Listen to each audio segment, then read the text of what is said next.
Thank you for listening to this podcast from TRE, Talk Radio Europe, your voice in Spain and around the world. For more information, please visit tre.radio. Ger Sweeney presents Live on Eire in association with emeraldconnection.net. Live on Eire, presented by Ger Sweeney.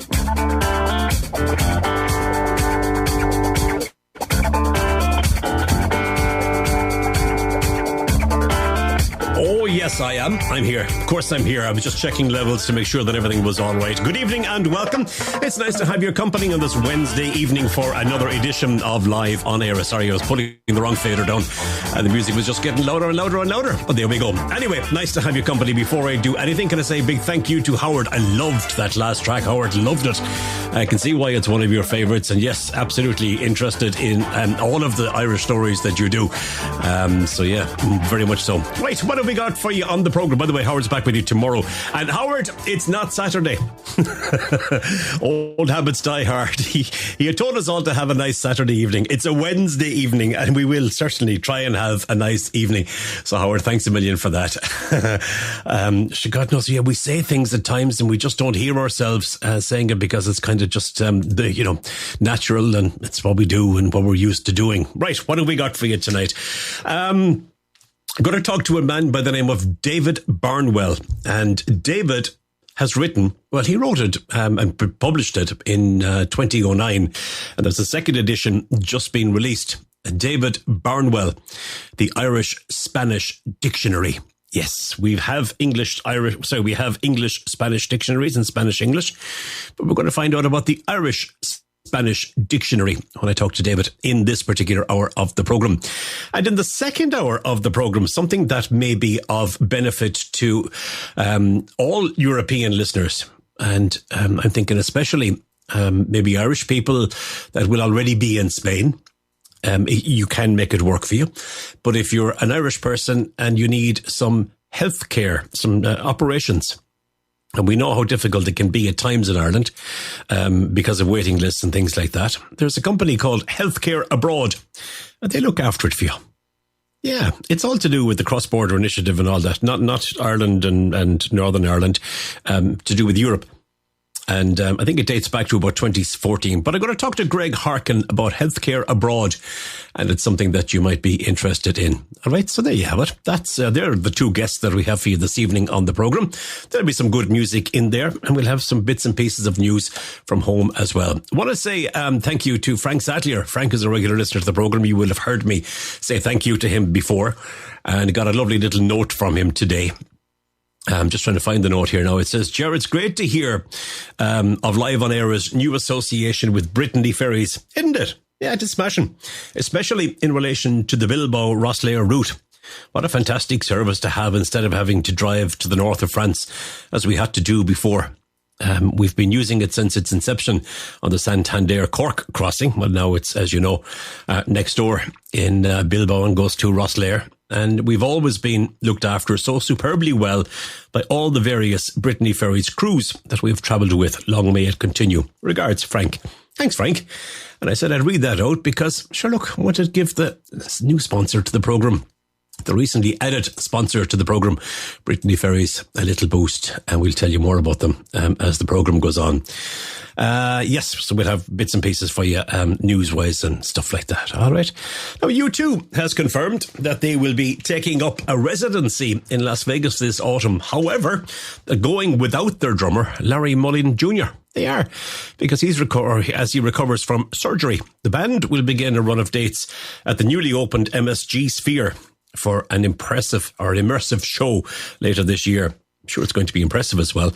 It's going to take all we've got to approach the Sphere without our bandmate in the drum seat. But Larry has joined us in welcoming Bram Vandenberg, who is a force in his own right, U2 said in a statement on their official website. News of the residency was confirmed during an advert at the 2023 Super Bowl in the US on Sunday evening. The news comes ahead of the band's Songs of Surrender, a collection of 40 songs from U2's back catalogue, re-recorded and reimagined, and we've told you about that before. In fact, I've played a track from that already for you over the last couple of weeks, and that's due to be released on the 17th of March. It is. So that's that. I forgot to tell you, if you'd like to send a message or you'd like to get involved in the programme for any reason, you can send a WhatsApp message at +34 645 99 67 95, or you can send an email to studio@tre.radio, or send it to myself if you like, Ger, Ger, @tre.radio. Whichever suits you will be fine with me. I can't answer the phone because I'm not in Spain.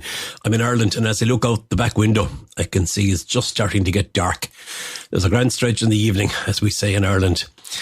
Some sad news as well over the last wee while. The death has been announced of best-selling author, journalist and broadcaster Deirdre Purcell. She was 77 years old, a young woman, early in her career. She was an actress at the Abbey Theatre, featuring in a number of productions, and later worked as an award-winning print journalist and as a broadcaster with RTE. Anybody that grew up in Ireland in the 70s and 80s would be absolutely familiar with her. And she wrote for newspapers, including the Sunday Tribune, where she won a Journalist of the Year award back in 1986 and was the first female anchor of the 9 o'clock news on RTE television. Deirdre Purcell also wrote many critically and commercially acclaimed novels, as well as a number of non-fiction works. She's survived by her husband, Kevin Healy, and her sons, Adrian and Simon Weckler. All three of those well known in their own rights as well. So our yesterday, Goreva Khanam Dilish, Deirdre Purcell. She was a force to be reckoned with. Indeed, she was. Many tributes being paid to her over the last few days since her death was announced. And of course, yesterday, being St. Valentine's Day, I hope that you managed to do exactly what you needed to do for those that you needed to do it for. I was scrolling through the news and I saw that people caught up in so-called romance fraud were conned out of an almost €2 million last year, as Gardaí warn that such schemes happen all year round and not just around St. Valentine's Day. Since 2019, a total of €5.9 million has been stolen in romance fraud, including the case of one woman who reported to Gardaí that she had lost €100,000 after she met a man on a dating app who claimed to be working abroad and needed money. Gardaí say that 70% of all victims of romance fraud were women, and €1.95 million was stolen in 2022, which was up 23% on the previous year. So be cormac, as we say. Be careful out there. Music, what have we got for you? This. Oh yes, I like this. It's some new music, and it's a lively start to the programme from Paddy Goodwin and the Holy Ghosts. You heard me. It's a song that's called The Church of the Here and Now. It's their current single. Enjoy it. In the church of the here and now, we don't ask why and we don't care how. In the church of the here and now, don't wish your life away. In the church of the here and now, no pride or place for your sacred cow. In the church of the here and now, don't you wish your life away. One thing is for certain, one thing is for sure. This pain that you're hurting, there ain't no miracle cure. You gotta live for the moment, squeeze the juice from each day. No use in playing a big part in this mortality play. Come join the church of the here and now. We don't ask why and we don't care how. In the church of the here and now, don't wish your life away. In the church of the here and now, no pride of place for your sacred cow. We're in the church of the here and now, don't wish your life away. Dark as the night, cold as the ground. You better make the best of it when you're still around. Dark as the night and cold as the ground. Better move, baby, here come the hound.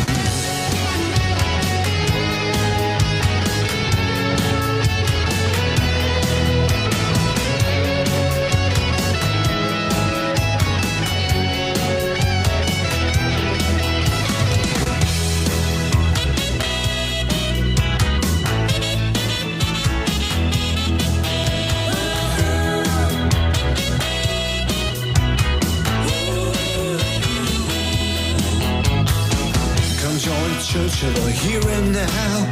We don't care less and we won't kowtow. Come join the church of the here and now. Don't wish your life away. Come join the church of the here and now. No pride of place for your sacred cow. In the church of the here and now. Don't you wish your life away. Don't wish your life away. Don't wish your life away. Don't wish your life away. Don't wish your life away. Nice, isn't it? Yeah, it's called The Church of the Here and Now. That's from Paddy Goodwin and the Holy Ghosts, brand new single from them. I've other new music to play for you as well this evening, so I'm going to do that. I see that Met Éireann confirmed the warmest day of the year so far was yesterday, St. Valentine's Day. Aye, were we all snuggling? Is that what it was? It comes as fears grow over the risk of brutal Arctic freeze, similar to the beast from the east that brought Ireland to a standstill 5 years ago. Ireland is set to enjoy more tropical weather over the next couple of days, but we are told that we could have some thundery weather or some stormy weather late tomorrow evening and into Friday. So we'll see how that matches with the temperatures. Looking further ahead, fears are growing about the risk of a brutal Arctic freeze, similar to the beast from the east, as I said, that brought Ireland to a standstill. Weather models show it is now likely that a sudden stratospheric warming, an SSW, will take place. And this can lead to cold, dry weather coming into northern Europe and across Ireland. The end of February into the start of March has been pinpointed by forecasters as the exact date that Ireland would be impacted by the weather phenomenon, but have cautioned that its exact impacts are very uncertain this far out. That's grand, I'll be back in Spain. Oh, it's all about me, isn't it? All right, let's do a break. But first, before I do the break, I have to find the right mouse, and I've got to go to the right screen so that I can press the right button. I'll be back to you very shortly, all right? Live on Eire, presented by Ger Sweeney. TRE.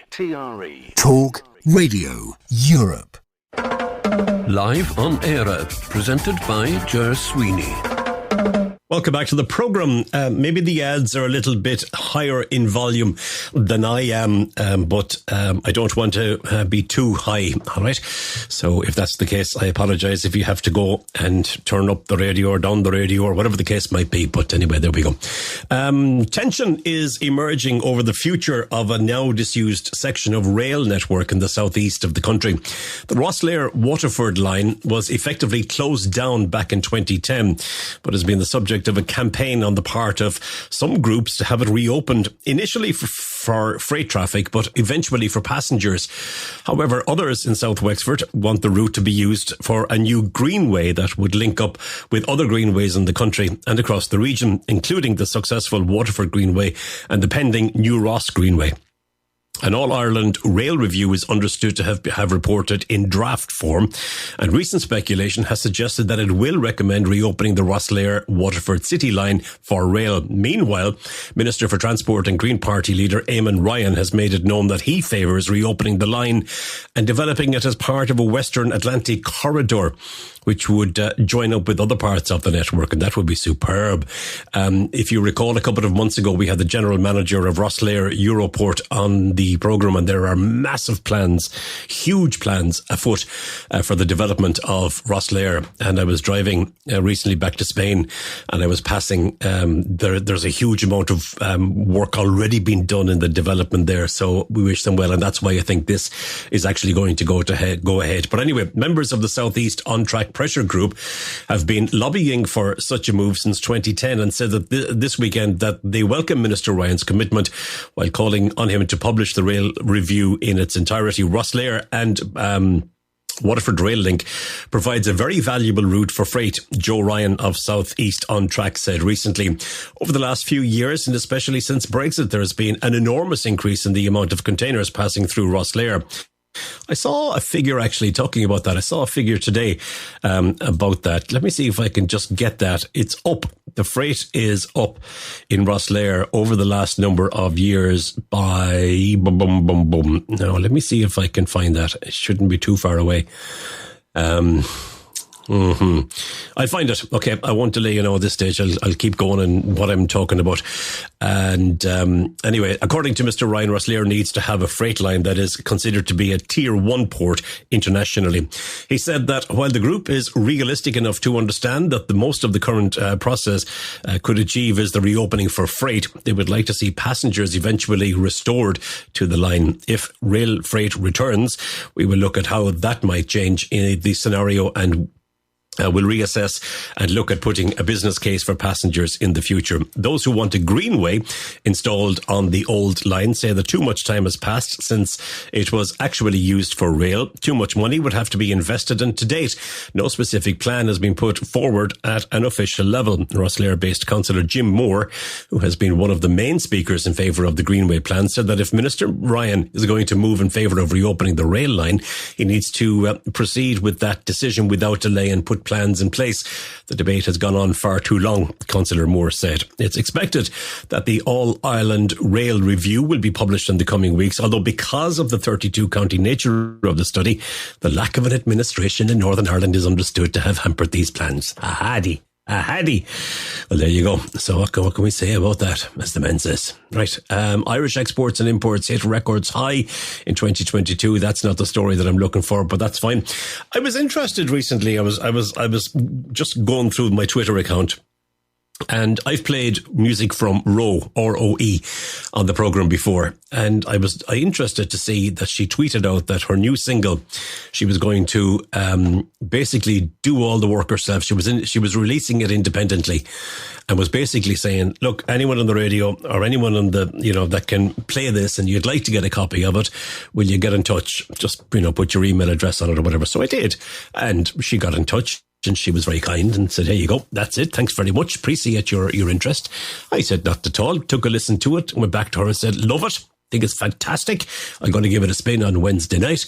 And there you go. So an interesting way for an artist to approach something, but it is a great song. It's called My Greatest Fear, new single from Roe.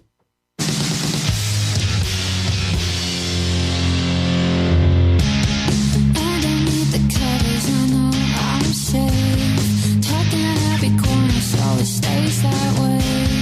I've been freaking out about the weirdest things.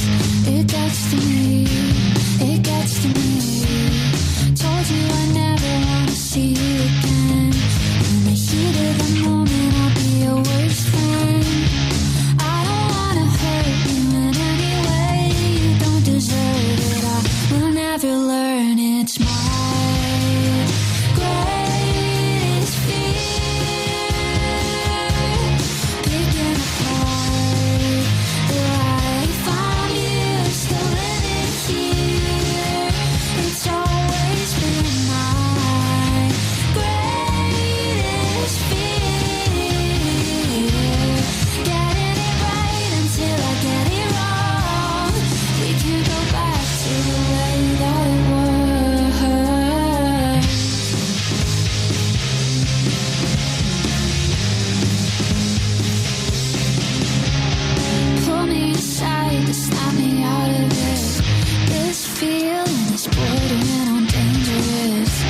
I'm rational enough to know I'm lashing out, and it gets to me, it gets to me. Whatever happened to kill the way I was? Over here in the news, or is it going up? I don't ever mean anything I say, but I hurt you anyway. My greatest fear,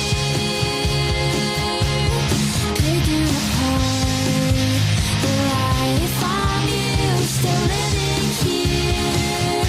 It's all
Nice, isn't it? It comes from Ro, brand new single from her.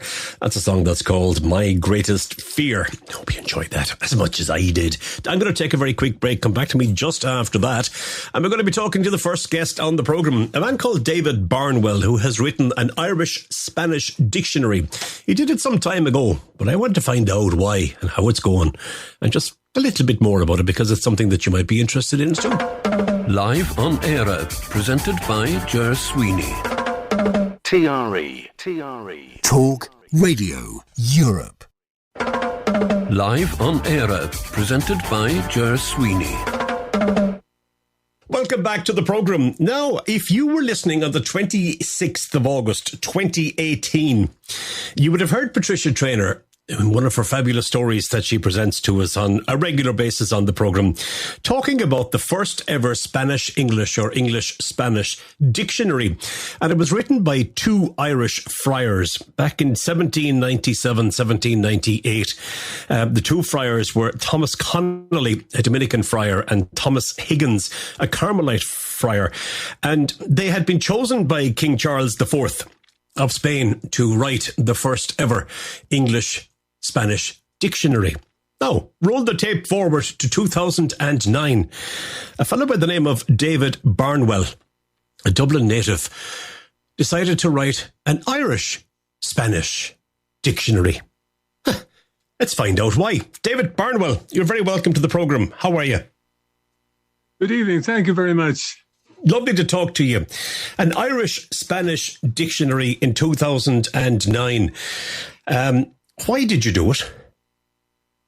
Well, before I answer that, let me just briefly say I was fascinated by your reference just now to the great dictionary of those two Irish priests in late 18th century Madrid. I've had the pleasure of seeing that volume. I saw it in the New York Public Library, and it struck me as one of the great accomplishments of Irish people in the field of languages. Wow. And it's good to summon your researcher there, the person you mentioned, has worked on it, and I think it needs a lot more work and recognition. Yeah. So I would humbly put myself in that tradition as a very, very poor follower of that great tradition of those two men.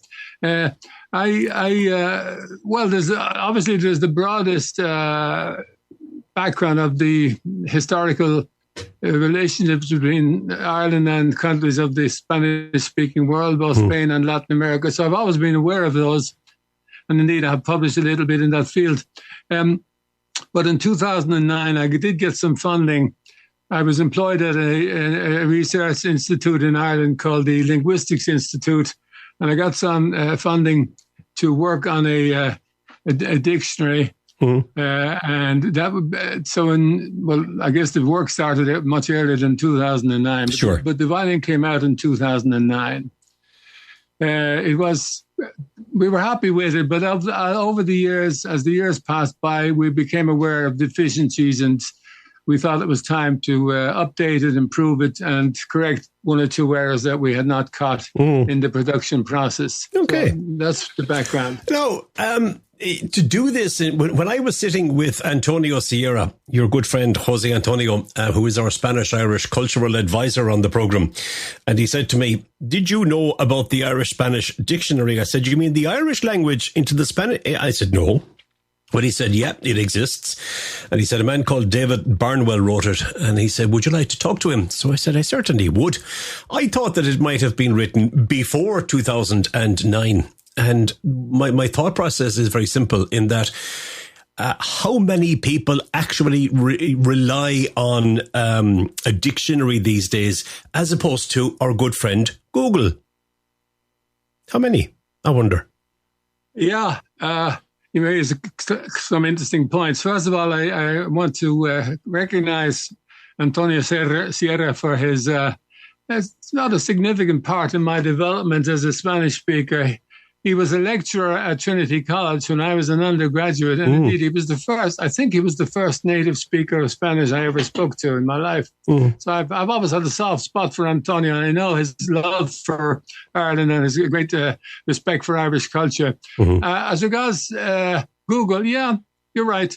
But some people have said to me, "How come you just didn't do it online?" I think a book is has a definite presence, and it's something that won't change or is easily accessed. If you have the book on your desk, you can reach for it. Mm-hmm. So at some possible future time, we might do some kind of an online version, but that's pretty much in the distance at this stage. Okay. What are the similarities between the Irish language and the Spanish language then? Is there a similarity? Well, I guess. Well, I have a little section in the book on cognates. I'll come to that in a second. Okay. Grammatically, some people would argue, and I think there's a lot of truth to say that the ser estar distinction in Spanish is replicated to some extent in the Irish language, whereas I'm sure you know, it's totally wrong in Irish to say tá sé fad, he is a man. Yes. You have to say is fade.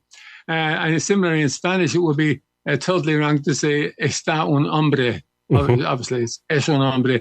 And that distinction of those two ways of expressing the verb to be, they are parallel in the two languages. But as I mentioned, I have a section in my dictionary of cognates, words which are similar between the two languages. Words like capítulo and cabagil. A lot of them come from Latin. For example, afton, mass, comes from the Latin ofrenda, and ofrenda still exists in Spanish, as you probably know. Mm-hmm. Fian and vino, and so on. I have quite a long list of cognates between the two languages. Okay. All right. I suppose so many languages can trace themselves back to Latin. And his name escapes me, but I know that some very eminent professor based in the UK once credited the Irish, particularly the Irish monks who translated Latin or who wrote Latin, and through their work they have been deemed as saving the Latin, because everything that they wrote down was exactly as it was at the time, and so that's how it was handed down along the way. So I suppose Latin is probably the basis for a lot of the Irish words as well as the Spanish words. Would I be right? Well, it's certainly the basis for the Irish words that have similarities with Spanish. Could mention some more, like escoba, a brush or a broom, a scoob in Irish. Scoob, yeah. A couple, a horse, caballo in Spanish. And so I have quite a long list of them, but they are mostly coming in from Latin. Okay. But as a language, in the sense that a linguist understands a language based on its morphology and syntax, in other words, its grammar, the two languages are clearly not related. Now, one is Romance, the other is Celtic. Okay. Where did you start with it then? I don't say the letter A, but how do you start to write a dictionary? Yeah. And you make an interesting point, because the letter A or A is very complicated in Irish, because it has about, just let me briefly look at it and remind myself of how complicated it is in my dictionary. The very first letter you have to do, and you get as in the vocative. In other words, talking to somebody, a hioin. Yes. John, where you're speaking to John. Then you have the possessive, as in his cat, a chat. But her cat is a cat, where you've this change in the initial consonant of cat. Then there's lots of bits and pieces of Irish where a is used. For example, go to sleep. Then you have kind of a relative pronoun, an lá, rugach me, an lá, rugach me, the day I was born. So, and that's only not even half of the uses of I had to put in the dictionary just at the very first. So it's a difficult way to start the dictionary. But we plowed through and got onto some easier topics than And I don't know, I assumed that you would pick up the English dictionary, like the Collins dictionary or something, and you would say, okay, the first word here is whatever it was, right? Because I haven't seen it in so many years. Let's say it's apple. So you say, well, okay, what's the Irish word for apple? And then what's the Spanish word for apple? And off we go from there. Was it kind of like that, or? No, that would be one way of doing it. But one of my goals was to not to permit the English language to mediate between the two languages. In other words, try to make the two languages, Irish and Spanish, relate to each other rather than relate through a third party. So I did not do that. No, I used some of the great dictionaries of Irish, obviously, as foundations. De Walder, he wrote a great English-Irish dictionary, and O'Donnell, which for many years was the classic Irish English dictionary, and that was like the starting off point. But obviously O'Donnell wrote his dictionary more than half a century ago, so there are countless words which he wouldn't have had, and indeed some people, every dictionary has its errors, and people have pointed at a couple of errors in O'Donnell too. But he was an important starting off point for us. And as I say, we tried to avoid as much as possible thinking through the medium of English. Okay. And tell me about different dialects, because Kerry Irish would be very much alien to Donegal Irish, or maybe even, Belfast Irish or Antrim Irish. So was there an issue with dialect? Because if you look at Spain, again, the Spanish that you would speak maybe on the Costa del Sol would differ hugely from what you would speak in Catalonia or the Basque Country. So how does dialect come into this at all? Somebody criticized the first edition on the basis that I had not followed any Irish language dialect. I had used what's called An Caijan, the standard. But you cannot really write a dictionary of the Irish language and also cover at the same time at least three dialects, remaining dialect, Munster, Connemara and Donegal. You have to make a choice, either one dialect or else An Caijan. You probably know the Caijan was the standardized form of Irish, which was introduced 50, 60 years ago at least, and which in a sense is a false language in a sense, because no native speakers in the particular Gaeltachts speaks the Caijan, but it's a way of trying to approximate between all three. That's what we did for Irish. As regards Spanish, my collaborator Carmen Rodriguez is from Spain. She's actually a native speaker of Gallego, but she is obviously strong on the Spanish of Spain. I myself have lived many years in South America in countries such as Colombia and Argentina, so I think I have a fair amount of expertise on the dialects and the linguistic forms of South America. But we do not claim. I would not claim for one moment that I cover all the possible dialectal words of South America. You need 10,000 pages. There are so many different words, even in within one country such as Colombia. So, who's been using it then?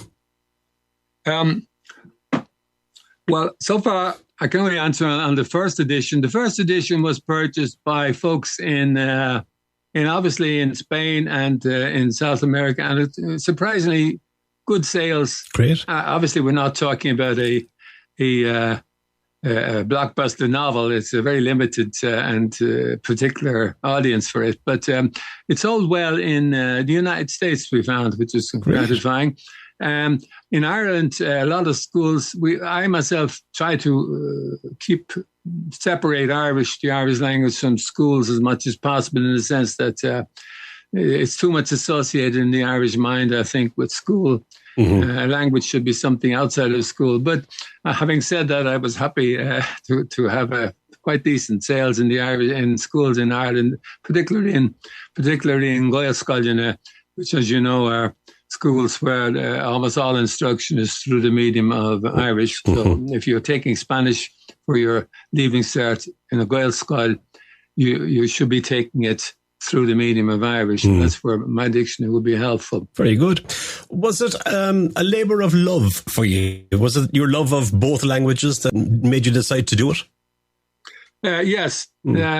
I'm glad you said that, because it's certainly a grind. Anybody who has ever been involved in making a dictionary knows it's countless hours of grind. And indeed, working on this dictionary, I was admiring of people like Dr. Johnson, who wrote his famous English dictionary back in the 18th century. How difficult it must have been to write a dictionary when all you had was little scraps of paper, little slips. You had to put them in alphabetical order. And if a wind blew your stuff around you, you had a couple of days to try and rearrange it. So it's tough work, but you're right. It was a labour of love. I've always loved the Irish language, and of course, I've professionally, I am not an Irish language expert in that sense. My academic background is in Hispanic linguistics. I have a PhD from Columbia University in linguistics with a Spanish orientation, but I never lost my love for the Irish language. Even during the years I lived in New York, I used to attend what's called a critical quota conversation circle in Manhattan just to keep it up. Great. And I always found that very enjoyable, because going back to what I said about the schools, attending the conversation circle in Irish in Manhattan, one met lots of people who didn't have the slightest connection with Ireland. Okay. I remember a Greek Orthodox priest who had never been to Ireland, but he spoke beautiful Irish, far better than mine. And we had a Russian lady and so on. In Manhattan, you do have people who are interested in rather esoteric things sometimes. You said at the start, when we were talking about the first edition and the second edition, which is about to be released, that there was a couple of things you wanted to tidy up. So what will be different in the second edition? Well, I've improved, I think, some of my grammatical explanations. I've had of Irish. I've had the collaboration and support of an Irish language expert who kept me on the straight and narrow as regards my Irish, and he's helped me to make some improvements, I think, in the grammatical explanations. It's not an Irish grammar, but we do include, for the reader who doesn't know anything about the Irish language, we include in Spanish descriptions of how the Irish language works grammatically at a basic level. You're not going to learn Irish from this dictionary. Obviously, you need to take classes and courses. But we clarified stuff. For example, let's say the possessive adjective there. I'm referring to how to use a dictionary. I think we've improved on that too. If you use a dictionary, it's not that easy to use an Irish dictionary. Let's say you get the word diach, adiach, D-T-E-A-C-H. Well, if you don't know Irish, you don't know that that's the possessive plural form of teach, their house. Teach is a house, as you know all this. Adiach is their house. Now, we folks who know Irish, maybe we don't think about that enough, but we got to thinking and speaking to native speakers of Spanish. They were saying, well, what's going on? These letters keep changing. Right? And what's that H there? Yeah. Mother is Mahir. His mother is Wahir, with an H popping into it. I do think we improved in the second edition. We've tried to clarify that and make the dictionary more user-friendly, so that if somebody comes across somebody asked me one time, he said, I looked up the word not on and I couldn't find it. It turned out he was looking up the Irish language form of the Lord's Prayer, or not on, our daily bread. But if he looked up not on, he wouldn't find it, because it's the possessive reform of aron, our bread. Aron changes to not on in certain grammatical contexts. They must be terrible for the learner to have to deal with, but we try to clarify those and help the learner, get him or her on the path to understanding how it goes, how it works. Another feature we've improved on, maybe it's because I'm getting on in years, I've always been a lover of proverbs. working with young people in the universities, it seems proverbs in any language appear to be dying out to some extent. But my late mother spoke almost in proverbs. And as you know, Spanish proverbs are very deep in the culture. Indeed, if you read the Quixote, Don Quixote and Sancho Panza, it's full of, they speak in proverbs almost. So I've put in a section on proverbs in which I don't give a direct translation, but I try to give an equivalent of a Spanish proverb. For example, I have "A buen hambre no hay pan duro." There's no, if you're hungry, there's nowhere to stay. "A buen hambre no hay pan duro." And I just gave the very commonly known, well-known Irish one is "Mahan Tonlan and Tuckris." Hunger is good sauce. And stuff like that. I have "Aunque la mona se vista de seda, mona se queda." Even if you put silk on a monkey, she's still a monkey. And in the Irish case, it's not a monkey; it's a goat. It's put silk on a goat, but she's still a goat. As I say, it's a activity I like myself. I have lived in Colombia, and Colombia is still very rich in Spanish proverbs. Before I let you go, I'm interested in one thing, because if I walk into a shop to buy a dictionary and I choose the one I'm going to buy, then I believe firmly and wholeheartedly in what I read when I'm looking for an expression or a word or whatever the case might be. Is there a heavy weight when you're doing something like this? Because it's going to be seen as the definitive by those that buy. Or the other side of it is you'll have the critics, and they're always there, who'll come and tell you that's all wrong. Yeah, well, one does one's best. And perhaps that's, to some extent, background for why we did want to do a second edition, to iron out a few weaknesses of the first. But I guess our dictionary will be definitive, because I don't think anyone's going to write a similar dictionary in the next decade or two anyway. No. I did my best, and it's possible there's still an error or two in there, but I think we're pretty happy with what it's been proofed by smarter people than me, and they've all pronounced themselves happy with it. Oh, good. Excellent. When can we see it on the shelves? It should be in, well, that's a question, how to get it on the shelf. It's not going to, I don't think El Corte Inglés is going to be selling it. No. No. So it would have to be a very specialized bookstore who would sell it. But obviously nowadays we buy most of our books on online, Amazon. And I know it's on Amazon already. I think it costs 20 or 25 euros. Okay, alrighty. And we don't know when the second edition will be available. The current edition, the one that's just come out. No. Yeah. Oh, no. Oh, the second edition. Sorry, it's out already. I beg your pardon. Yeah, it's out already, yeah. Oh, my sincere apologies. All righty. Well, what we'll do is, if I had known earlier, I would have organised it with Julie, because she's brilliant. We have a virtual bookstore, so we'll get a link from Amazon and we'll stick it up on our bookstore, and anybody listening to TRE that would like to get their hands on it will be able to do so there. How's about that, David? Well, that's very kind of you. Thanks very much. Not at all. Listen, it's been lovely talking to you about the Irish-Spanish Dictionary. A fascinating project. I can tell that it was a labour of love, and that you enjoyed it immensely. So thanks for talking to us about it. Many thanks to you. Bye-bye. David Barnwell. Thank you.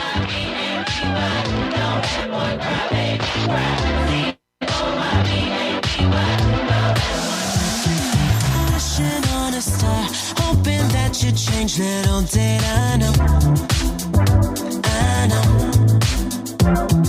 You keep coming back like a boomerang, tears on your pillow.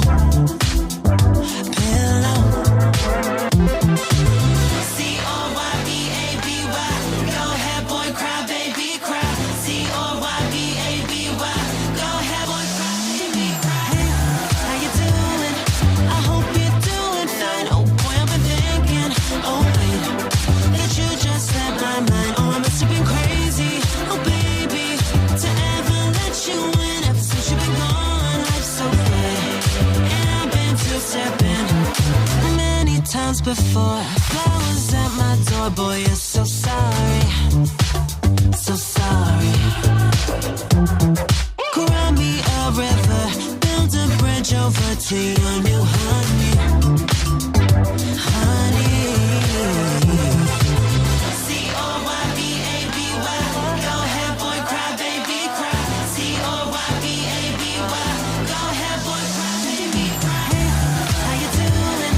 I hope you're doing fine. Oh, boy, I've been thinking. Oh, wait, that you just set my mind on. Must have been crazy. Oh, baby, to ever let you in. Ever since you've been gone, life's so good. And I've been too stepping up. You know if these four walls could talk, you wouldn't think you had it all. Karma is coming, better run. Try all you want, but you can hide those demons. Don't just swear you lie. They know you're just that kind of guy. Cry, cry, baby. Go ahead, oh honey, go right, cry, cry, baby.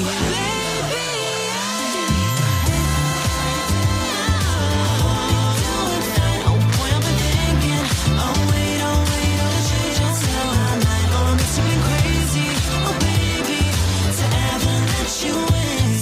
Oh, life's so good, and I've been too stepping, baby. Oh no, you don't know.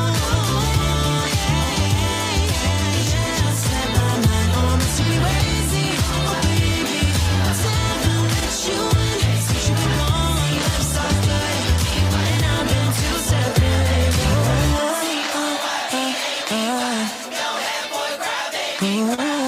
That's a song that's called Cry Baby. It comes from Erica Cody.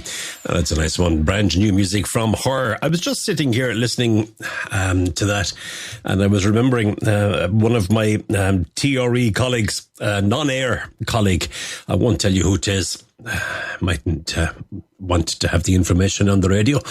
But I found myself on Saturday evening sitting in a hotel here in Ennis, chatting to my TRE colleague and family. And it was lovely. Yeah. You never think about, meeting the TRE people when you're home in Ireland. But it was lovely. It was really nice, and to be able to explain things about the town. And they had been to visit the Cliffs of Moher. And I was able to add a little bit of info to the info that they already had. And they were in the beautiful Kinvara in County Galway and Lahinch in County Clare. So it was nice. Yeah, I like to do stuff like that. It's kind of, just as nice when I go and meet Irish people. Maybe staying in Marbella or Estepona or Fuengirola or something, or Malaga when they're on holidays. Nice to go and meet them as well, friends that you'd have here. Anyway, I don't know what made me think of that, but I have to do a commercial break, lads. I have to pay a few bob, pay a few bills, so we need a few bob. So here we go. Do this and I'll be back in just a moment. Live on Eire, presented by Ger Sweeney. TRE. Talk Radio Europe. Live on Eire, presented by Ger Sweeney. Welcome back to the programme. I hope you're enjoying it thus far. I have an interesting second hour for you as well. I'll give you more details on that. I suppose this story is in keeping with what myself and David were talking about, because it's to do with the Gaeltacht area. The Department of the Gaeltacht will provide 10 million euro in funding for the development of an educational and community centre at a summer college in Connemara. Coláiste Lurgan in Indravan has been housed in Údarás na Gaeltachta buildings for decades, and the new modern multi-purpose facility is set for completion in 2026. Under the proposed new plan, the building will be managed by Údarás na Gaeltachta, and Coláiste Lurgan will be a tenant during the summer Irish language courses. And you'll often hear students talking about heading to the Gaeltacht, and they do that for a couple of weeks, usually 3 or 4 weeks, isn't it, during the summer? And everything that they do is done through Irish, and it's a phenomenal experience for them. But the centre will consist of a multi-purpose hall, classrooms, kitchen and offices, as well as an outdoor play and parking space. I'm sure there's more than one parking spaces. A grant of €314,280 has been approved for Údarás na Gaeltachta to prepare an application for planning permission, which is expected to be ready to be submitted to Galway County Council this summer. So we wish them well with that. And we move to, where are we going to? Kinmare in County Kerry. Nuns who are members of the Order of St. Clare's are to leave Kinmare in County Kerry after more than 160 years. In a letter which was read out to parishioners at Sunday Mass and afterwards carried online, the sisters said that regrettably they no longer had the numbers to maintain a presence, but after 16 decades they would always carry Kinmare in their hearts. Kinmare is a beautiful spot. Tributes have been flowing in after the unexpected news. The nuns arrived at the invitation of Archdeacon Father John O'Sullivan to a town which was impoverished after the famine and a particularly cruel landlord and agent. As well as education, they established a lace-making industry to help lift Kinmare out of dire poverty. Looks like they're going to be missed.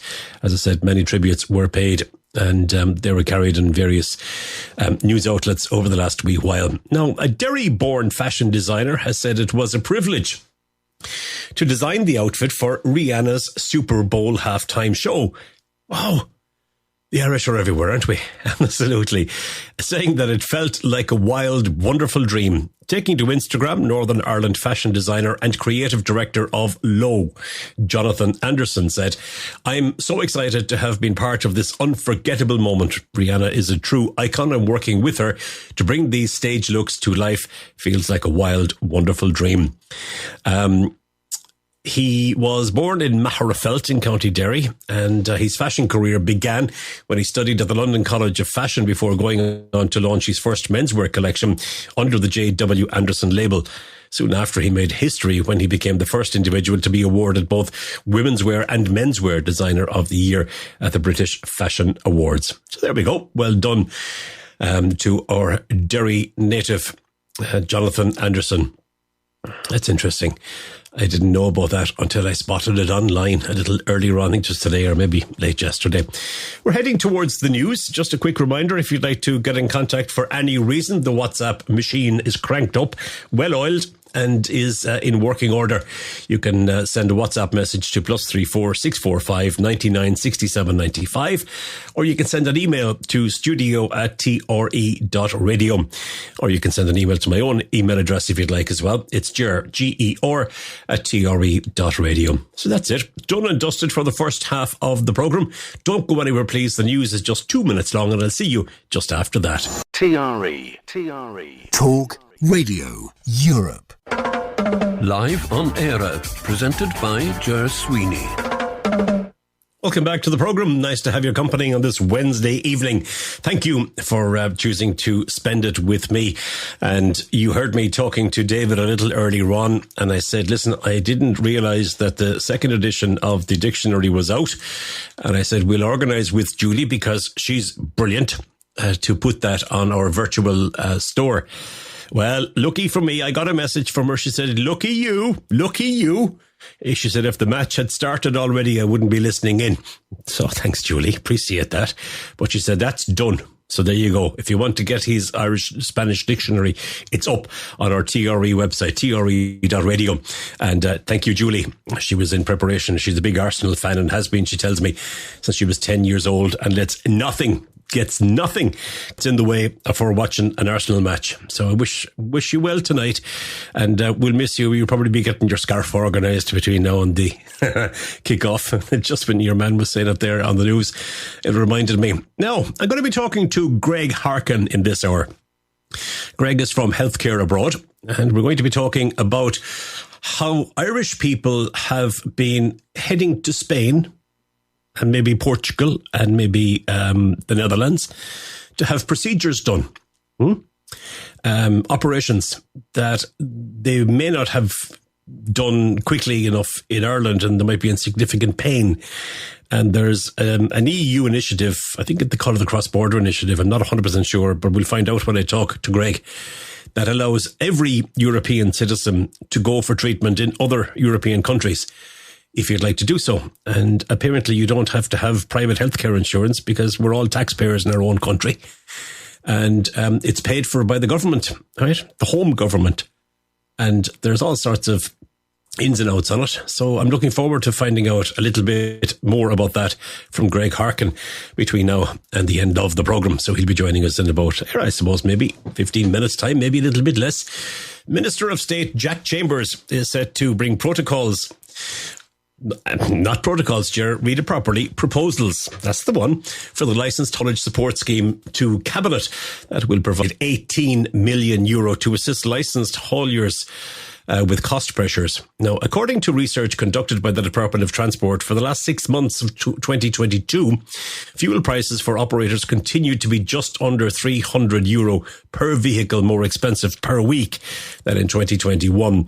The licensed haulier support scheme will mitigate those costs. Now, the licensed haulage support scheme 2023 is designed to target higher levels of support at smaller operators that are facing increased operating and fuel costs. It will therefore be operated on a graduated payment basis, meaning a larger relative level of support for smaller operators. Payments for vehicles will be calculated based on €1,200 for the first 5 vehicles on a license, €700 for vehicles 6 to 20, and then €200 for each vehicle after that. Approximately 74% of the licensed hauliers in Ireland have 5 or less vehicles. The department will commence payments under the scheme by the end of the first quarter of this year, so that's by the end of March, subject to the completion of the required EU state aid process. The scheme follows on from the licensed haulage emergency support scheme.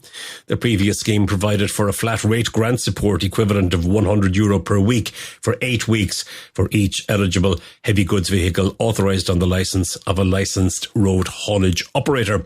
As of the 11th of March 2022, more than €15.6 million was paid out to 3,084 operators. I saw before I came on air this afternoon that the head of the Licensed Hauliers Association is based in County Clare, and he has welcomed the initiative and said that it's going to certainly make a positive impact for a lot of people, or have a positive impact for a lot of people. Now, I haven't played anything from this particular group before. Now, when I say group, it's actually a duo calling themselves Perlee. Perlee. And it comprises Samari Leach and Cormac O'Keefe. They're from County Meath. Perlee, they call themselves, as I said, and they've got a new single. It's called Lampshade. Can we take a listen to it? I think we will. And we'll see what it is. We'll get the place organised and tidied up. Why? Well, for Greg. He'll be joining us on Zoom.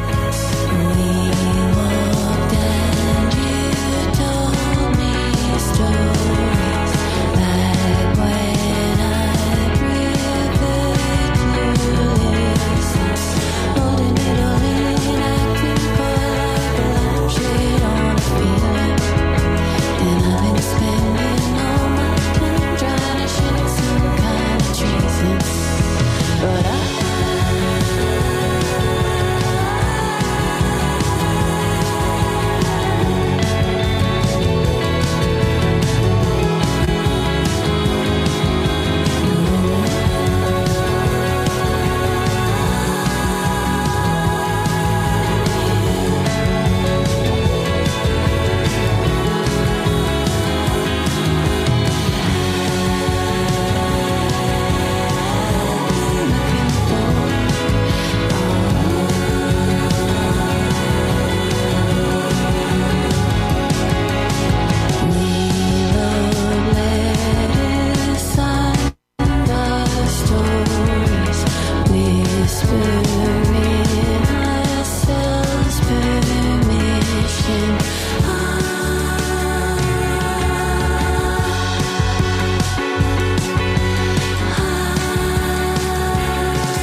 I've seen the evidence. Yes, I have seen the well-earned, beautifully pressed and immaculate Arsenal scarf. It's ready, and I'm told it kick-off is at 7:30. So she said, if you're going to play anything decent, you better hurry on now. That's our Julie in the UK. Thanks a million, Julie. There was a spike in ransomware attacks around the world in the final quarter of last year, according to a new report from consultancy firm Kroll. Now, the Kroll Threat Landscape report shows that as of 2022, or as it drew to a close, there was an increase in attacks impacting the manufacturing, healthcare, technology and telecommunications industries. It came after a dip in ransomware during the third quarter of last year, which may be due to the disbandment of the Conti ransomware group. Now, Conti is the group behind the cyber attack that targeted the health service executive in Ireland back in May of 2021. It wasn't bad enough we were dealing with the COVID at the time, but then this happened. It must have been a complete nightmare. The report from Kroll found that since Conti's departure, there's been increased activity by other ransomware groups such as Black Cat, the cyber criminals believed to be behind the recent attack on Munster Technology University just in the road here from me. The report found that ransomware attacks against the technology and telecommunications sector more than doubled in the fourth quarter of 2022, with the manufacturing industry seeing a 25% increase in attacks. Phishing was most common initial access method in 2022, and email compromise was the most common threat type. Now, the central story of 2022 was cyber criminals' ability to quickly evolve a group in the face of advancing security controls, law enforcement activity and geopolitical disruption, said Laurie Iannico. Now, she is the Associate Managing Director in Kroll's Cyber Risk Business. Timely threat intelligence from real incidents, deeply integrated into security response operations technology, and teams will be key to cyber resilience in the years ahead, Ms. Iannico said. Now, Kroll is warning that due to the continued market volatility across the globe and the ongoing war in Ukraine, it is likely that the unstable circumstances in which attackers thrived last year will persist this year. The report concludes that it also highly probable that ransomware will continue to evolve in complexity and impact in the year ahead. I don't see any evidence to the contrary, because they close one door and a couple more just open up, don't they? I think you like this one. Brand new. And it's from their forthcoming album. They're from Northern Ireland. This is The Answer. This is Living on the Line. It's brand new, only out. It's actually coming out Friday. That's how new it is. It isn't even out.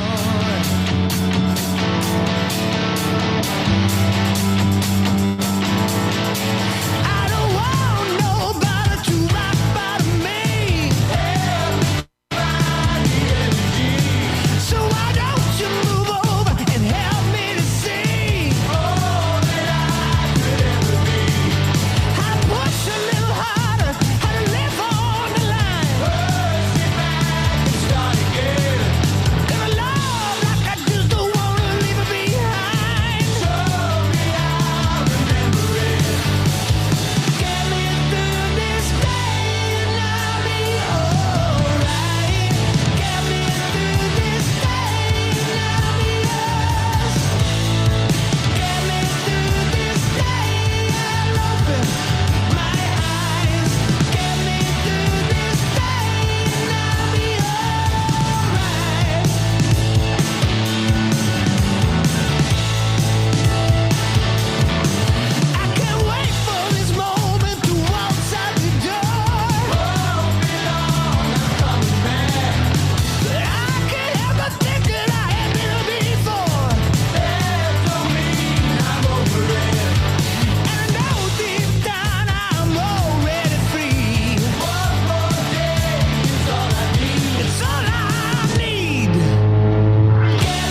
tell you, if that didn't blow the cobwebs away, I don't know what will. That's fabulous. It comes from The Answer, brand new single from them. It's simply called Living on the Line. And that comes from their highly anticipated new album, Sundowners, which is going to be released on the 17th of March, St. Patrick's Day. And it's been a long time, 7 years since they've actually released an album. So we're looking forward to that without a shadow of a doubt. And that's the second track from that album. I don't know why I didn't have the first one, but anyway, glad to have the second one and looking forward to the album. Right, lads, we're running out of time, are we? We're not really. We've plenty of time, but I want to give lots of time to my next guest, and that's Greg Irwin, and he's going to talk to us about Harkin, a big part, Greg Harkin. He's going to talk to us about healthcare abroad, and I'm really looking forward to finding out a lot about this. So please join me just after this when I shall be chatting to Greg. Live on Eire, presented by Ger Sweeney. TRE. Talk Radio Europe. Live on Eire, presented by Ger Sweeney. Greg Harkin from Healthcare Abroad. It's good to talk to you, and you're very welcome to the programme. How are you? Thanks very much, Ger. All good. Bit of rain here today, unfortunately, but sure, it'll get sunnier again. Greg, I came across an article that you actually wrote some weeks ago about a man in Ennis that managed to get treatment for a knee ailment that he was told would take 4 months maybe to be seen and have the job done. He came to Spain and got it done in a matter of a couple of weeks. And it was just terrific. And he was extolling the virtues of healthcare abroad. And I don't know too much about it, so I thought it would be an opportunity for you to talk to me about exactly what you do, who might be able to benefit, and what it's all about. So, where do we start? So we'll start with, firstly, healthcare abroad. What is it? Well, Healthcare Abroad is an organisation that helps Irish patients access healthcare in any one of 46 hospitals in Portugal, Spain, or the Netherlands. And it's based upon a EU directive. So the EU Parliament passed a law in 2014, became a directive. And under that directive, every citizen of the 27 countries of the European Union can travel to any other EU country for healthcare. And then the home country then would reimburse them for that. Now, the cost of surgery and all of that, differences between each country and all that. So the reason that we use Spain quite a lot is that we're able to do the carry out, because we've negotiated with the hospitals here, we're able to get most of the surgeries done for the cost of the HSE reimbursement. Okay. So cut a long story short, if you come out with us, we'll pick you up from the airport, whether it's Alicante or Malaga or Seville, whatever it is, Lisbon, Madrid, take you to the hospital, private transfer, put you up in a hotel, look after you, get you to the hospital for your operation. And then in terms of the story you referred to, Ken in Ennis, we got 10 physio sessions afterwards. So that's all included. The downside of the thing is you have to pay up front. Okay. So you pay the cost. So if it's 12 grand, it costs you 12 grand. The upside is that you'll get that money back within about 16 weeks. The problem is there's about 30 pages of paperwork. So we do that all for the patient. Okay. So that takes that away from it. And in Ken's case, obviously he runs a driving school, and not being able to drive was a problem for him. And he was told 4 years he would have to wait. So rather than wait 4 years, we saw him within 4 weeks. Because we've access to private hospitals here in Spain, and that's what we use. So, and the HSE have a unit in Kilkenny. They're brilliant people, the cross-border directive unit, and they're obviously happy as well because every patient comes out here is one less patient on a waiting list back home. Yes, but more importantly, it's one less patient living in pain, and that's the thing I've experienced over the last few weeks interviewing patients who come out here.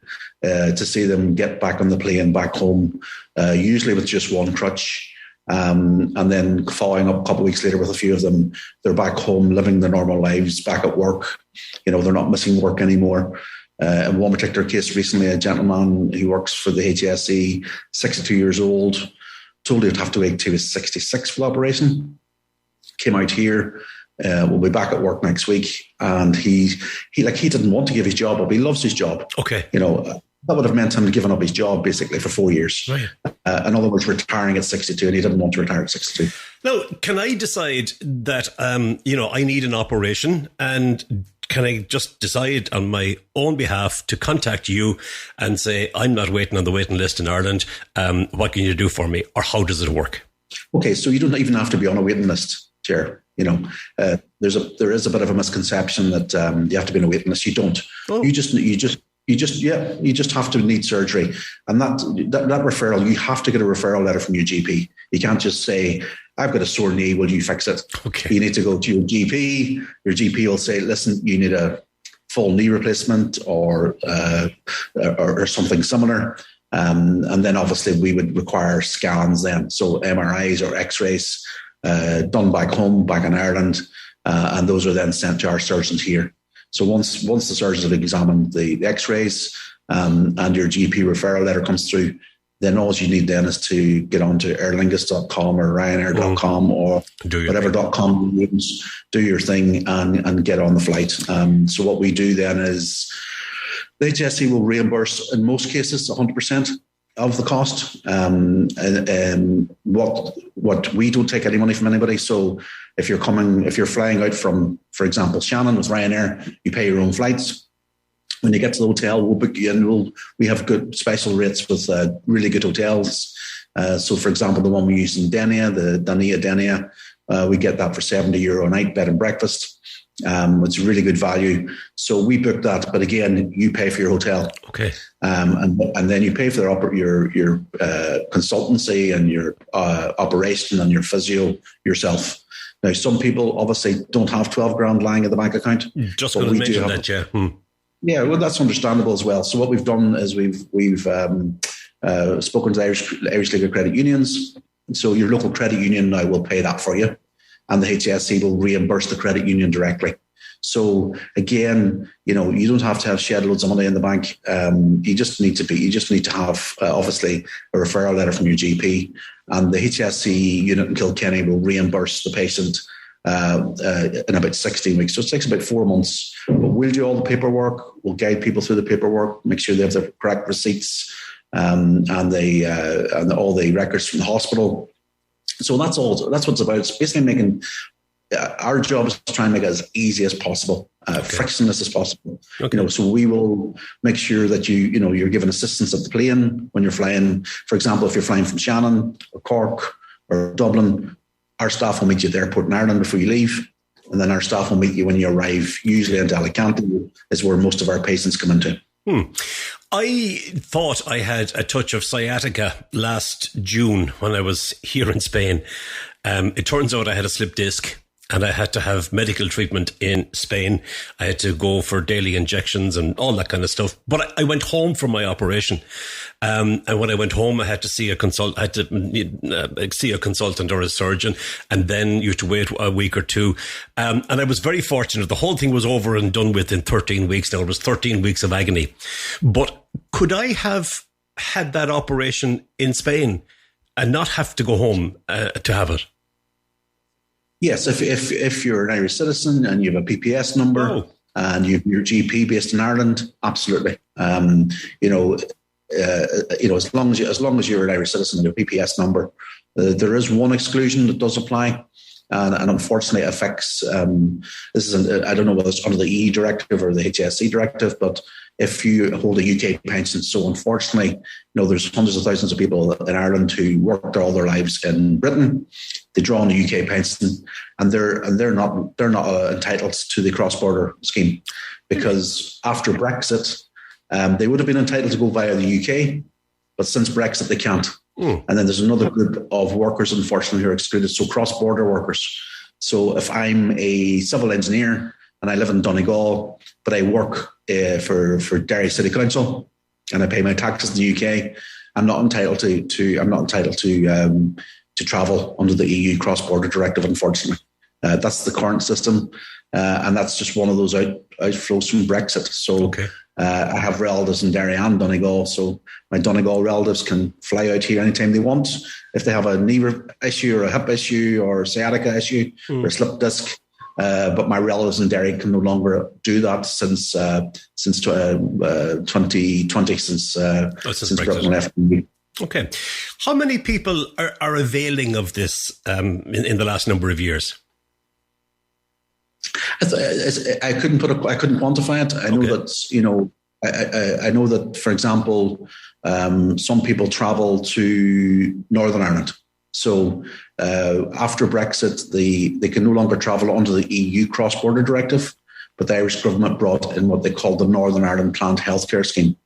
Our experience has been that if anyone wants to do it, they should definitely check the pricing. So, for example, there's a gentleman here this week who was quoted 17,000 sterling for the operation, and he decided to come with us because it's 12,000 euro here, and he'll get that 12,000 euro back. Yeah. Whereas if he went to Northern Ireland, he'd have to have paid a co-payment, as it's known, of probably about €6,000 extra the time you do the exchange rates between sterling and euro and all that. So, my advice would be to anybody who's in a similar position, a GP insists you need to have the operation, but you have to wait 2 years or 3 years or 4 years. Then, pick up the phone and we'll talk you through it. We'll talk you through it. Our people will talk you through how to do it, where you can fly from, all of those things. And we try and make it as smooth as possible because people are in pain and they just want to end the pain. And without the pun, you can end the pain in Spain. I'm sorry for the alliteration. That's all right. And you can, Just take, for example, I come to Spain or go to Portugal or maybe go to the Netherlands or whatever to have a job done on my knee. So you'll know how my flight will cost that much, and hotels will cost that much, and the consultant's fees will be this much, surgeon, your bed in the hospital, all of that. So that'll be the amount that I would go to the credit union for, and I'd get that amount.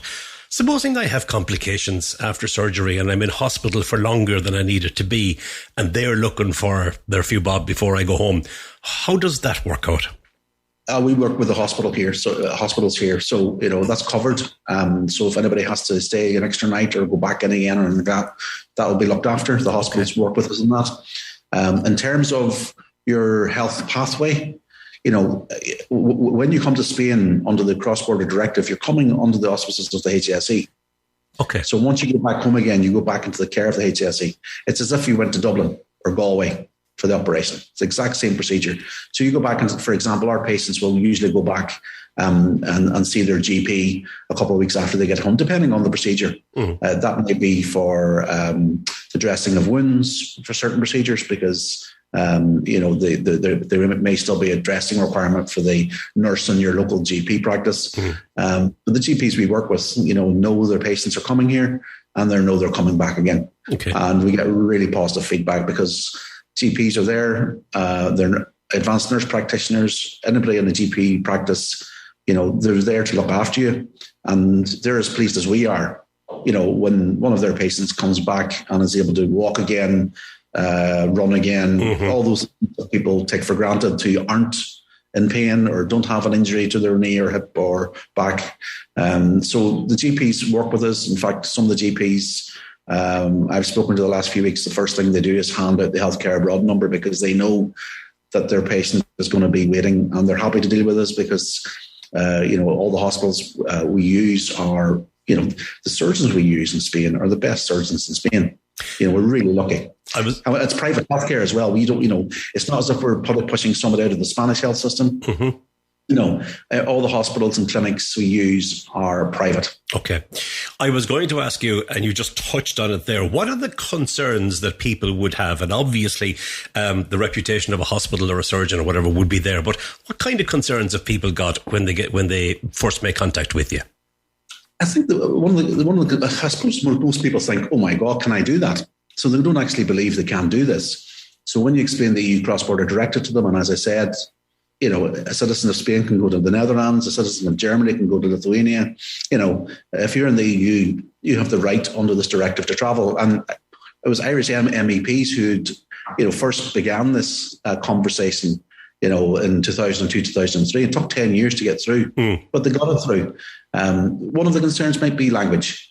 So the language barrier and all of that. So our hospitals, as you know, being in Spain yourself, our surgeons speak English, our nurses speak good English. There are Irish, your driver picking you up at the airport is Irish. The staff in the hospital, there's an Irish contact. Okay. So you're meeting people from Kildare, Meath, in my case, Derry, Donegal, Dublin.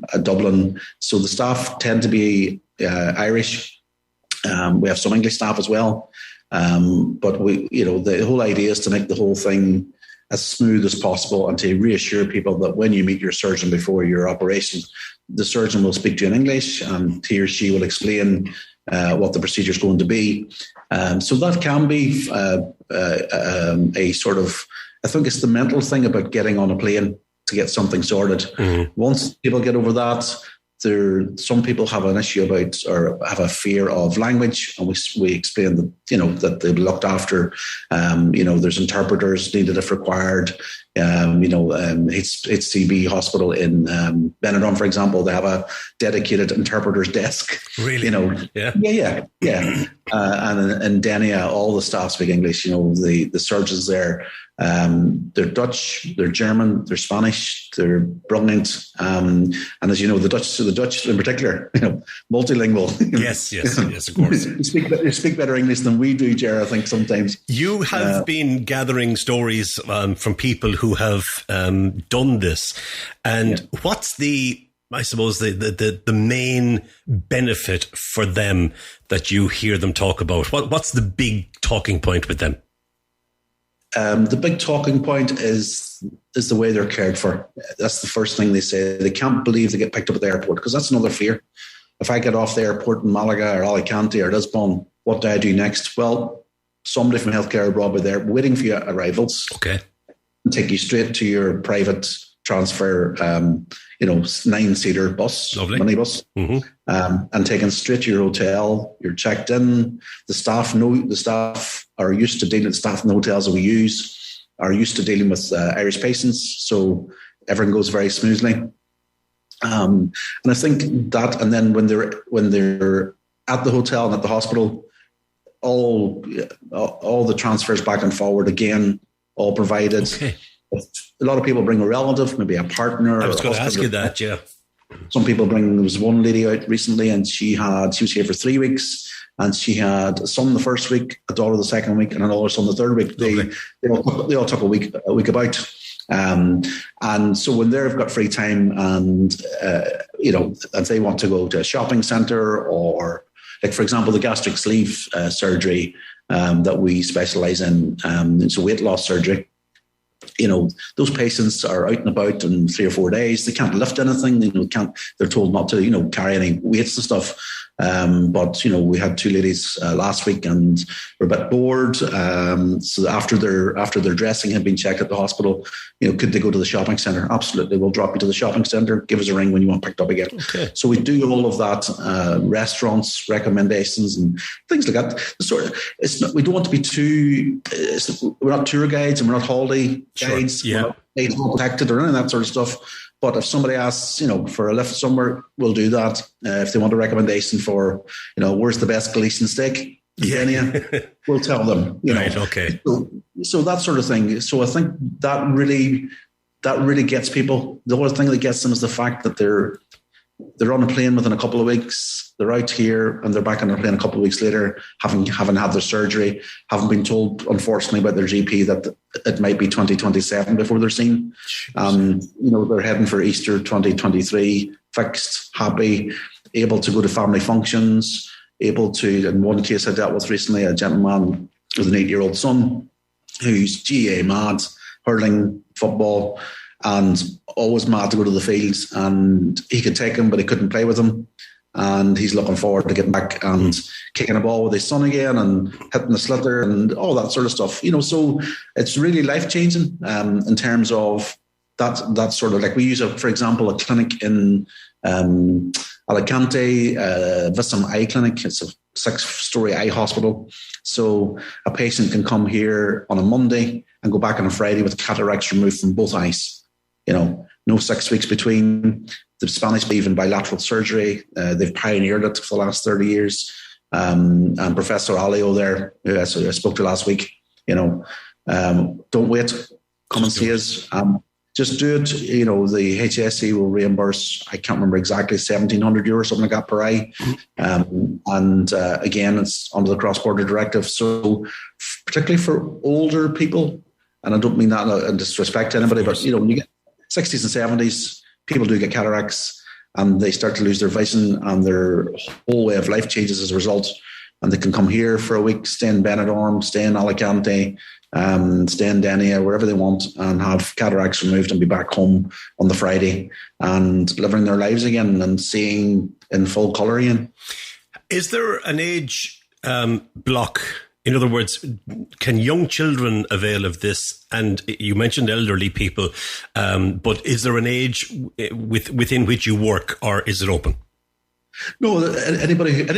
I suppose as a rule of thumb, Ger, anything that's available in the public hospital system through the HSE in Ireland is available in any of the other 26 European countries. So there's no age barrier. What we do see, what we have come across, are patients in their 50s whose knees have gone or whose hips have gone. Their GP have said it's gone.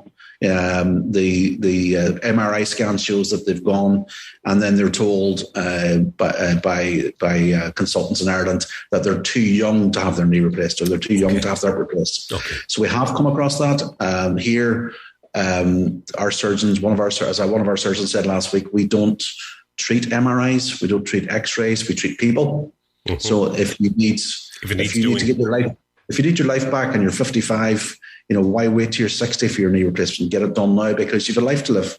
And if I have a 5-year-old girl or boy who needs surgery and the waiting list in Ireland is too long, if I come to Spain with that child, or if somebody goes with that child, mother, father, whatever the case might be, is the cost of my travel reimbursed as well, or is it just the patient's? No, just the patient. The patient's travel isn't reimbursed. Just to be clear, Ger, the only thing, just the surgery. Just the surgery. The patient must pay their own flights and accommodation. Okay. So if you're coming as a patient with a child, for example, then you have to pay your flights. You have to pay your hotel. Okay. As I say, we do have brilliant rates with the hotels. So we do negotiate good rates with them. But so you pay for your surgery, you pay for your flights, you pay for your accommodation, and most of the surgery in most cases is 100% reimbursed by the HSE, depending on the surgery. Okay. You know, so if you were to walk into some of our hospitals that we use off the street for a knee replacement, they'll quote you 16,500, 17,000 euro. Right. You know, but we've negotiated the HSE price with them. Okay. So we've negotiated the 12,500, whatever it is. Excellent. Okay. So that's I suppose one of the advantages of going with us. There's nothing to stop anybody picking up the phone and running in at any hospital and filling out the forms. But also I would say would be good luck with that because there's a lot of red tape. If I have VHI, which for people who may not know is private health insurance, is one of the private health insurance on offer in Ireland. Can I still do that? And will the HSE still reimburse a private patient? No, you'd have to be honest with you, it'd be pointless going with VHI, you know, because if the HSE are reimbursed, the HSE will not reimburse any, you know, part payments, you know, say VHI said we'll pay $5,000 and it doesn't work like that. Okay. They don't accept private healthcare insurance, if that makes sense. So you're listen, why would you? I mean, if the HSE are reimbursing it out of the taxes that you paid over the years, don't forget, you know, this is your money. So, you know, I would almost question why you would actually need health insurance. The problem is not enough people know, but I mean, why would you need health insurance anymore, really, when you can get most of what you need done abroad? Yeah. Okay. You know, so, and if you're, you know, if you had a cardiac arrest and you ended up in the hospital anyway, you'll be seen in the public system. That's right. Yeah. And likewise in Spain, if you have a heart attack, you're seen and your E111 covers you or whatever it is. Yeah. That all covers you. E card covers you stuff. Exactly. Yeah. So in terms of, like, I was talking to a journalist last week and he said to me, why am I paying my health insurance? And I could go out there and say, yeah. I was thinking the same thing. why am I paying $2,500, $3,000 a month for top level health insurance when if I need a knee replaced, I can get that done in Spain for the price of for €800 to €1,000 by the time you pay your hotel and your flights. So I suppose the only answer that you could give on the other side of that argument is that if you were particularly elderly, if you were in your mid-80s and weren't a good traveller, then you definitely would need your health insurance at home for that. Yeah, I can understand that. And some people would like flying. I get that, unless they want to get the bump to Santander or Cork. It's a bit of a 36-hour trek. It is. But I think, again, it's, the patient did last week, who's 82 from County Clare. Very good. Very good. Both cataracts removed. I have to clarify one thing. The boat doesn't go from Santander to Cork anymore. It goes from Rosslare and it goes into Bilbao. And the only reason I'm doing that is because 2 weeks ago on the programme was our first day of celebrating our new sponsors, Brittany Ferries. All right? And they'd be cross with me if I didn't say that. Well, I apologise to Brittany Ferries. And it's only 30 hours. It's only 30 hours. Yeah. And you can bring your dog. And you can actually, you can bring your dog as well as your car. You can, of course. Yeah, so apologies to Brittany Ferries. Not at all, no. I know. Maybe we can do a deal with them for those who don't want to fly. Maybe we might get a special price from Brittany Ferries for patients who... Be sure and mention live on air when you're doing that. Indeed. Yeah. All right. Listen, I think it's fascinating, and it opens up a whole world for people. And reading that particular article that I read, you could tell from it that the man in question, was just, his life has just been enhanced so much by using the service. So for anybody that might be there, your website, give me the website address, please, in case anybody wants to take a look. It's healthcareabroad.ie. So healthcareabroad, all one word, .ie. And anybody that's in Spain listening, or Germany or France, well, if you're Irish or if you're an EU citizen, you can avail of that system as well, can't you? Correct. EU cross-border directive applies to all 450 million citizens of Europe. So if you're listening, and unfortunately it doesn't apply to the UK anymore, as I said earlier, but if you're a citizen of any of the 27 European countries that are still in the Union and you want to travel for healthcare, you can. And every government health website. So if you're the German Ministry of Health or the Dutch Ministry of Health, we'll have a section on the cross-border directive. Great. If you're a Spanish citizen, look it up. You might be able to go to Portugal or France or even Ireland, believe it or not. So, join the queue. Could have people go in the other direction? Well, they'd be going into a private. It's private, exactly. Yeah, they would. Yeah. All right. Listen, it's been informative. I really do appreciate you taking time to talk to us about healthcare abroad. Greg Harkin, thanks a million for your time. Thanks very much, Ger. Good talking to you. Thank you.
stay?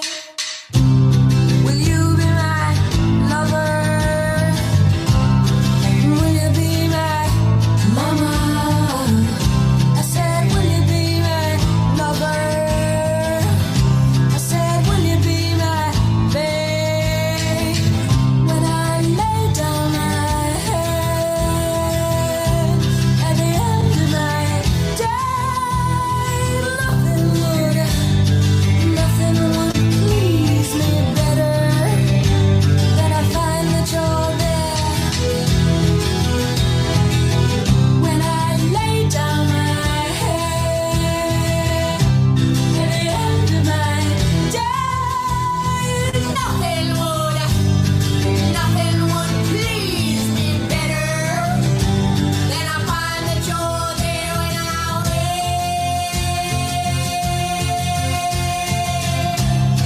Just like you said it would be. Just like you said it would be. Just like you said it would be. Just like you said it would be. Will you be my lover? Will you be my just like you said it would be. Just like you said it would be. Just like you said it would be. Just like you said it would be.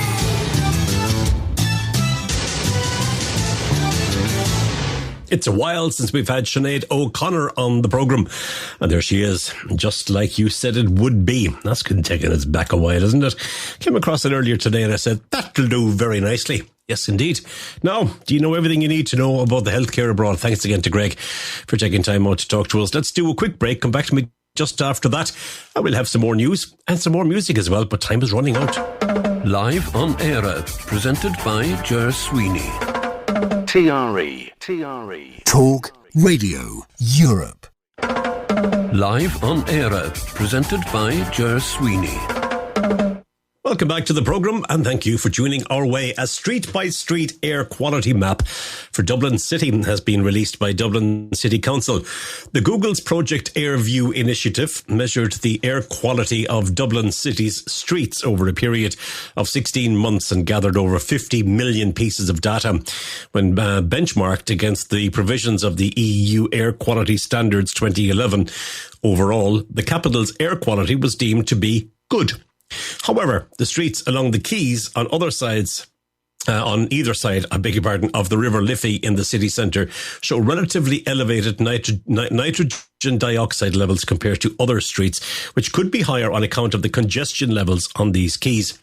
The project is a first for an Irish city and provides unique insights that will enable the council, businesses and citizens to work collaboratively to improve air quality for Dublin.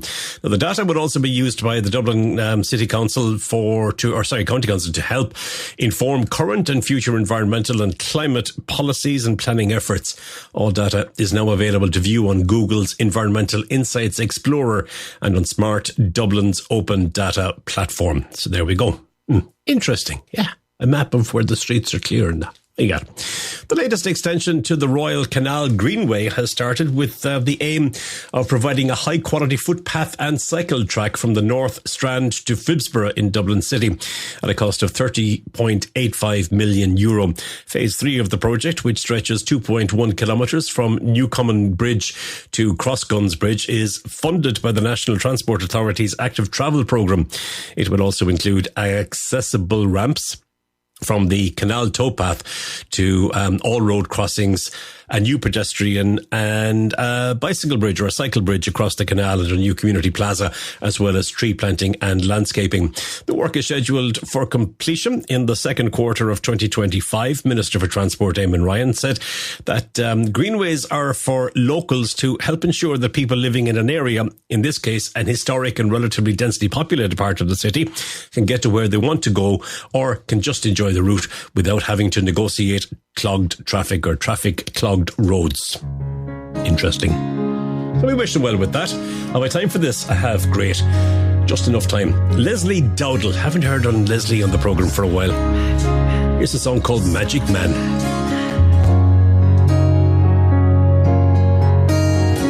Scarlet up, diamond red like a fire,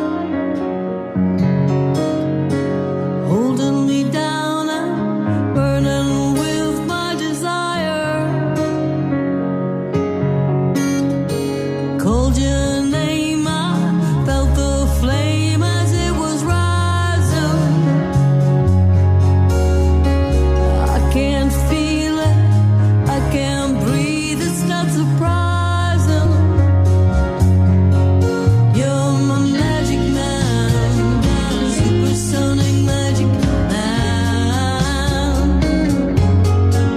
You're my magic man, supersonic magic man.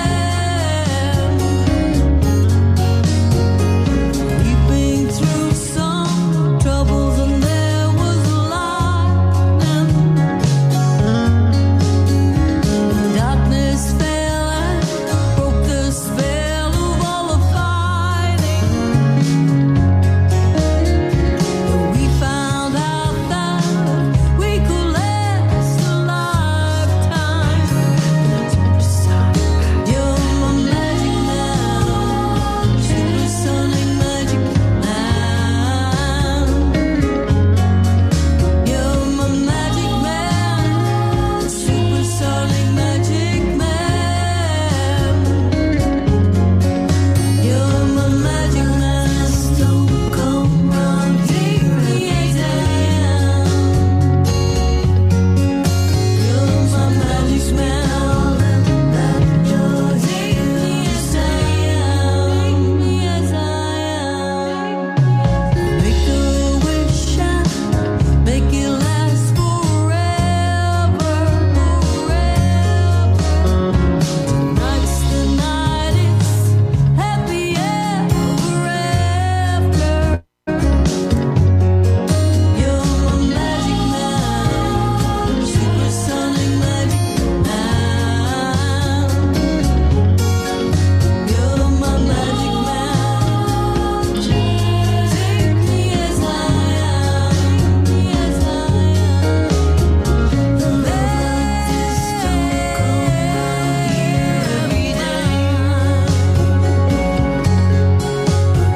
So pass me down and you're my magic man, my magic man. Oh, the amount of texts I'm after getting saying, yeah, you sure are. Trust me. Anyway, that was Leslie Dowdle and a song called Magic Man. Right, we're running out of time. I want to say thank you very much to my guests today, Greg Harkin from Healthcare Abroad and David Barnwell, the author of the Irish-Spanish Dictionary. Thank you very much to our Spanish-Irish cultural advisor, Antonio Sierra. Thank you, Antonio, as always. Let you know that next week on the programme, in the second hour, I'm going to be talking to Darren Holden from the High Kings, and they've got some wonderful news, and he's going to share that with me next week on the programme. I've also been in contact, by the way, with the Walls. I said I would, and Joe Wall got back to me only today just to say that, yeah, he'd be delighted to talk to me. So we're going to organise that for a few weeks' time as well.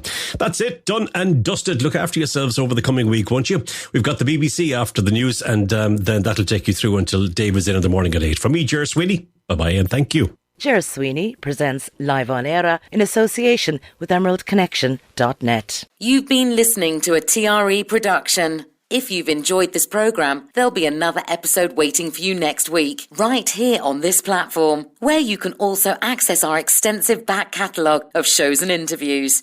For more information on our live programming, social media channels and apps, and how to contact Talk Radio Europe, please visit TRE.radio.